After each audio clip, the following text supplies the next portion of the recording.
Welcome to Dhanishtha classes Kota Rajasthan.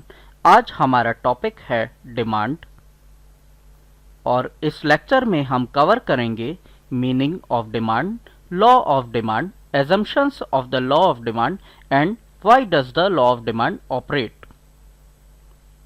आइए सबसे पहले समझते हैं कि डिमांड क्या होती है।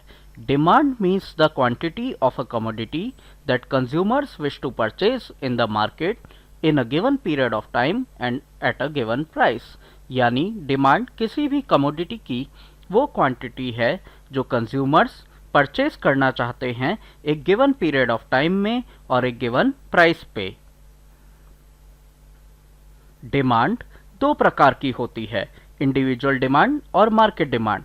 इंडिविजुअल डिमांड एक कंज्यूमर या एक हाउसहोल्ड की डिमांड होती है और मार्केट डिमांड सभी कंज्यूमर्स या सभी हाउसहोल्ड्स की डिमांड होती है।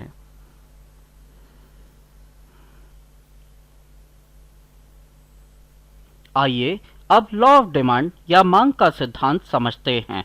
It states that other things remaining the same, the demand for a commodity expands with fall in its price and contracts with rise in its price। यानी अन्य बातें समान रहने पर एक कमोडिटी की डिमांड उसकी प्राइस के घटने पर बढ़ती है और प्राइस के बढ़ने पर घटती है।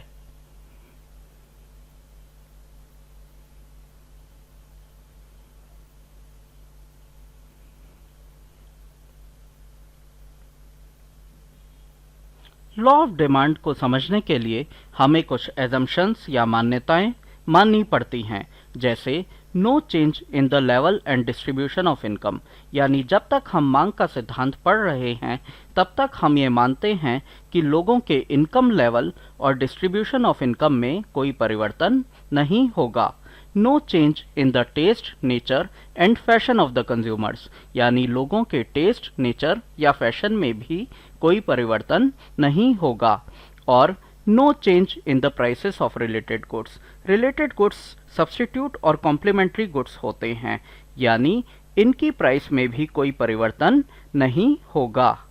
चौथा एजम्पशन है no new substitutes of the commodity.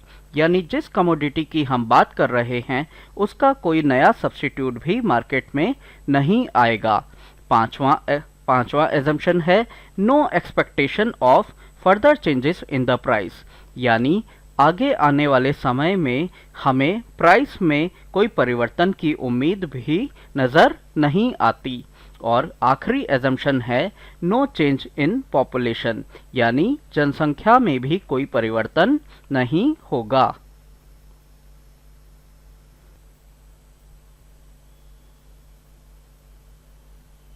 आइए अब वो कारण समझते हैं जिनकी वजह से मांग का सिद्धांत काम करता है। ये कारण हैं law of diminishing marginal utility,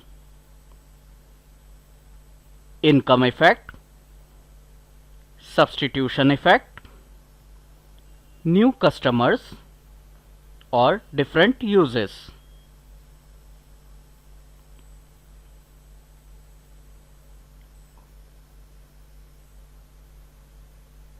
पहला कारण है law of diminishing marginal utility.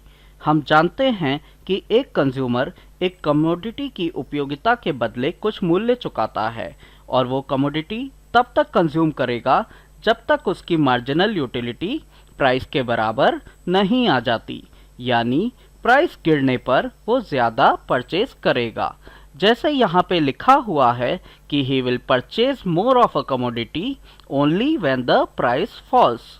इसे law of diminishing marginal utility कहते हैं।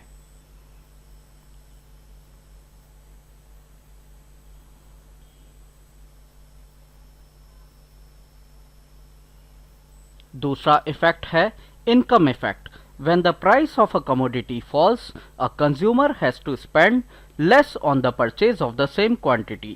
यानी जब किसी कमोडिटी की प्राइस गिरती है तो कंज्यूमर को उस पे कम खर्च करना पड़ता है, जिससे उसकी परचेजिंग पावर या रियल इनकम बढ़ जाती है। इसे इनकम इफेक्ट कहते हैं।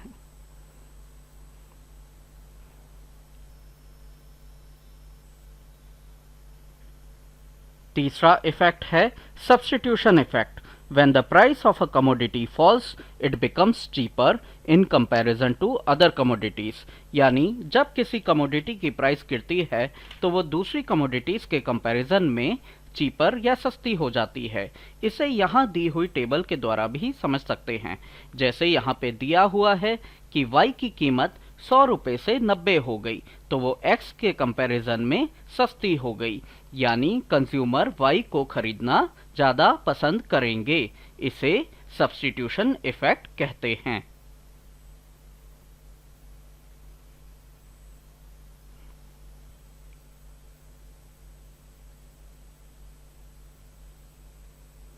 चौथा कारण है न्यू कस्टमर्स। हम जानते हैं भारत में पहले स्मार्टफोन 25-30 हज़ार में मिला करते थे, लेकिन आज की डेट में ये स्मार्टफोन 5,000 में भी अवेलेबल है।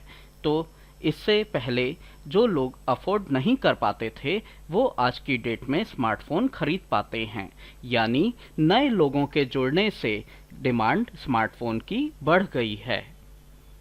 यानी at a particular price some consumers may not be able to purchase the commodity.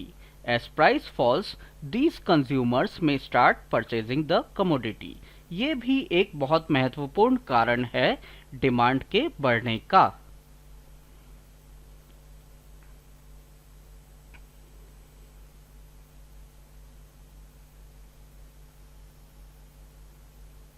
पांचवा कारण है different uses. When the price of a good decreases, consumers start to use the commodity even in less important uses। यानी जैसे आलू सस्ता हो जाता है तो हम हर सब्जी में आलू डाल देते हैं, यानी different uses।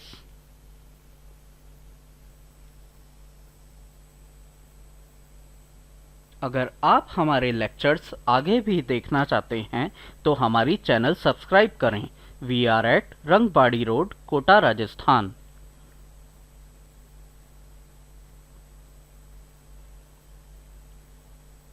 और हमारा एड्रेस है MPA 27, Mahaveer Nagar 2nd। Phone number is 9587074959।